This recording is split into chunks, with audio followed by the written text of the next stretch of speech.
না।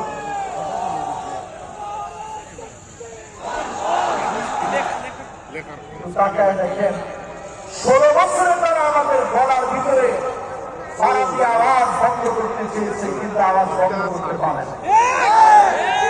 তোমাদের স্লোগানগুলো সব বন্ধ হয়ে গেছে, নেতা তোমার ভয় নাই। আবার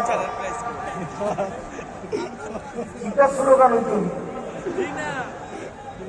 এটা স্লোগান হবে, স্লোগান চলবে নারে তাকবীর,